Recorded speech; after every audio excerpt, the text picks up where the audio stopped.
Қайырлы күн. Мен Батыс Қазақстан облысы Бөрлі ауданы Ақсай қаласы нөмір 2 жалпы білім беретін мектебінің педагог логопед мұғалімімін.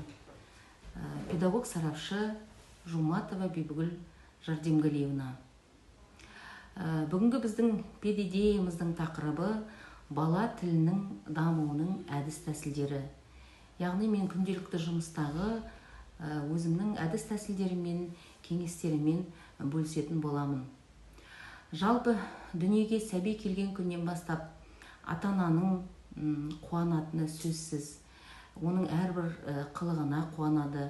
Ал енді осы бала қай кезде дыбыс шығару мүмкін, қай уақытта сөйлеуі, баланың тілінің неге кеш шығады, яғни қай жастан бастап бала неше жастан бастап, яғни қанша сөз сөйлеу керек, баланың тілін дамыту үшін қандай жаттығулар жасау керек деген сұрақтарға жауап айтатын боламыз.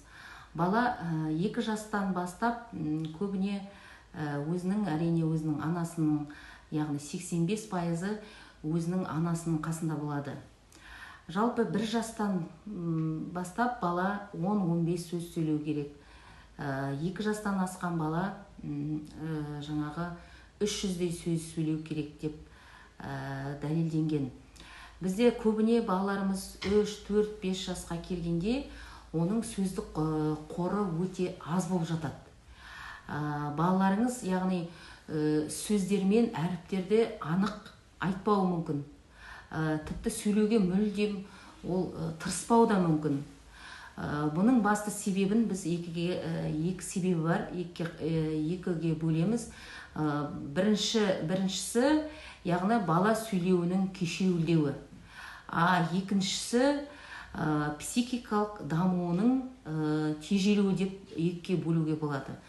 Бала жалпы өзінің жасына сай, өзінің дыбыстары, өзінің дыбыс жаңағы әріптері, яғни сөз тіркестері, немесе өзінің сөйлемдері болады. Осының барлығын жасына сай ескере отырып, ата-анасынан сұрап, әр уақытта ата-анасын сұрап отыруымыз керек. Сонымен бірге баланың көзбе-көз қатынасы, сізге көзіңізге тіке қарай ма, сіз жымиғанда ол сізбен бірге жымия ма, сіз айтқан қандай да бір ұсыныстарды орындай ма, сіз бір нәрсені затты көрсетсеңіз сол әкеп бер дегенде әкеліп бере ме сізге деген сұрақтар қою арқылы баланың артта қалғанын біз білуге болады. Яғни біз мектепте сөйлеу картасын толтырған кезде міндетті түрде ата-анамен толтыру керек. Өйткені дүниеге әкелген ана өзінің баласын қандай салмақпен, қандай бойының ұзындығы, қай айдан бастап бала уілдеді, бұлдырлады, қай айдан бастап еңбектеп жүрді, сол сияқты сұрақтар қою арқылы, яғни біз сөйлеу картасын ата-анамен отырып толтырамыз. Қазіргі таңда осы баланың тілінің кеш шығуы әрбір ата-анада үлкен мәселе болып табылып отыр. Көбіне бүгінде 3 жастан асқан балалардың арасында тілдің кеш шығуы өте көп кездеседі. Енді бала осы жас аралығында өте ашушаң, сондай бір оқшаулану секілді жағдайлар кездеседі балада. Енді мен айтар едім, оның негізгі барлық басты себебі мынау баланың гаджет, әртүрлі телефондардың салдарынан деп айтуға болады. Енді қазіргі көбіне жас аналар балаларымыз тыныш болсыншы деп жаңа қолына телефондарын беріп қояды. Оның салдарының, оның зияны бар екенін кейбір ата-аналар түсіне бермейді. Енді ол телефонды ұстағанның өзінде де телефонды әр уақытта қадағалау керек. Жалпы 7 жастан асқан балаға, мысалға 1 сағат жарым, әрі кетсе 3 сағатқа дейін балаға телефонға рұқсат беруге болады. Ал енді одан да кіші жастағы балаларға, мысалы 10 минут, 15 минут, әрі кетсе 30 минутқа дейін телефонды жаңағы қарауға рұқсат беруге болады. Сонымен бірге енді біз жалпы мынау телефоннан мүлдем бас тарта алмаймыз, өйткені оған да бас тартуға құқымыз жоқ.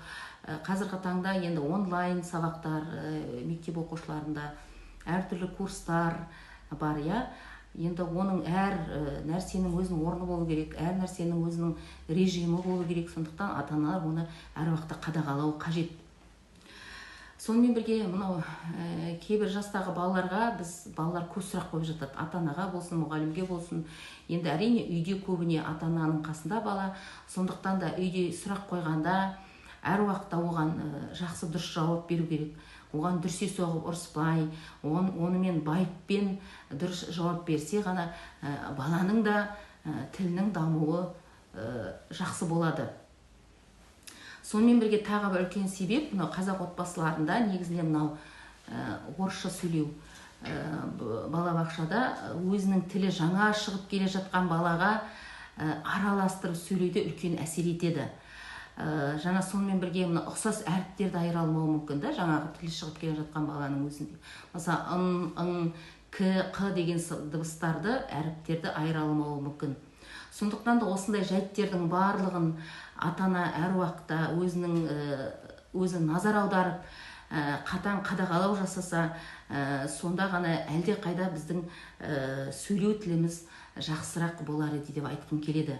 Енді сонымен бірге өзімнің күнделікті сабағымда осы әртүрлі сөйлеу тіліне байланысты менде тіл дамытуға арналған көрнекі құралдарым бар. Мысалға, жаңағы тыныс алуға арналған осындай көрнекі құралдармен жұмыстанамыз, үрмелі. Сонымен бірге осындай, бұл да баланың тілінің дамуына үлкен пайдасын тигізеді. Сонымен бірге мынау ұсақ қол моторикасына арналған мынандай футбол деген ойын бар. Екі жақтан ойнауға болады екі бала. Мынаның әдейі өзінің добы бар. Осы допты теу арқылы, яғни саусақпен ойнаймыз. Сонымен мынау есте сақтау қабілетіне арналған осындай барабандар бар, мысалы. Қаншалықты естиді бала. Және сонымен бірге жаңағы түсті ажыратуға байланысты, мысалы көк ыдысқа, яғни көк ыдысқа көк ойыншықты сал дейміз, да, мысалы қызыл ыдысқа қызыл ойыншықты сал, сары ыдысқа сары, яғни бұл да балалардың жаңағы тілін дамытуға арналған жаңағы құралдар. Сонымен бірге әртүрлі кинетикалық құмдар бар, дымқыл құмдар. Осы құмдармен ойнау арқылы әртүрлі фигуралар жасайды және қолының моторикасы дамиды. Яғни қол моторикасы дамыған балалардың тілі де жақсы дамиды. Сонымен бірге бұрынғы заманда біздің әжелеріміз, аналарымыз жалпы бесік жырын айтқан. Бесік жырының естіп өскен бала, яғни бесік жыры деп жырыда баланың ең алғашқы тәрбие деп айтар едім. Баланың және балаға үлкен осындай жаңағы бесік жырын айту арқылы баланың яғни тілін шығаруға да болады. Бұны кейбірлеріміз біле бермейміз. Осы бесік жырында үлкен пайдасы бар екенін. Бесік жырын тыңдап өскен баланың есте сақтау қабілеті де жақсы жетілетініне көңіл аударуымыз керек. Енді қорыта айтқанда, жалпы бала тілінің бал болуы, яғни онымен әңгімелесіп тілдесуіміз керек.